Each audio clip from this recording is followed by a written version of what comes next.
My name is Ben Wester. I'm the producer for Nerdmageddon, and this has been my third semester as its producer.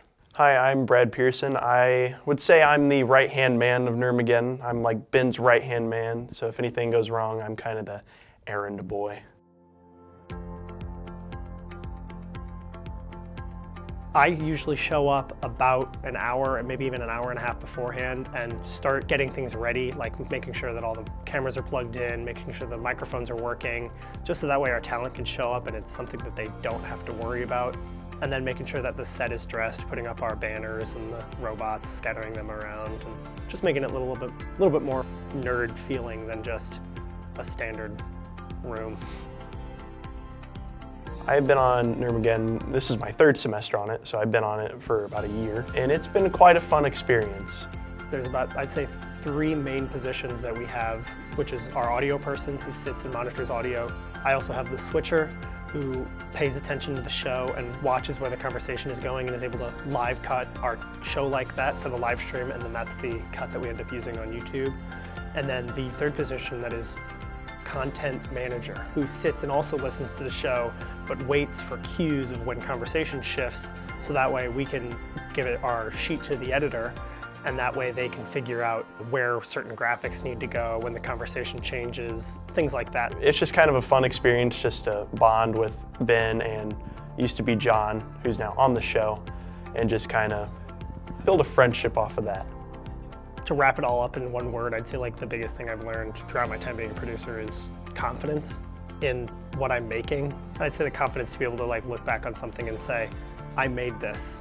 I think is something that is really cool, and it's probably something that I'm going to look really fondly on when I look back at KNWT. The most prominent skill that I learned is communication with other people. I mean, making the content and learning the skills is very important, but I've learned to bond with people and just kind of learn from them as well. Because I mean, I've been in KNWT for about 4 semesters now, and with a lot of new people coming in, it's nice to share my knowledge and just kind of build a friendship with them while I'm still here.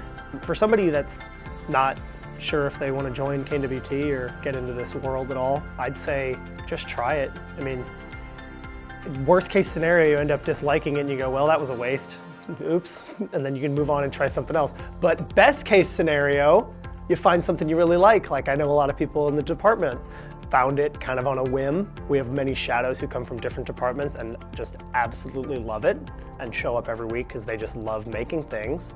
And you know, we're a fun group of people. Why wouldn't you want to hang out with us? So I will be graduating this December, which is very sad. I've been here for 2 years and it feels like I started like last semester. So just enjoy every moment of it because it's gonna go like that. So my first semester I didn't know much about anything like KNWT or the media department, but my second semester I just went headfirst into it, and since then it's just been just a lot of fun. While I was in KNWT with having no experience beforehand, at the beginning it was definitely a bit of a culture shock of going from never making anything, never even touching an editing software, barely even touching a camera for that matter, to every week making something. Nerdmageddon's right on, yeah. There we go.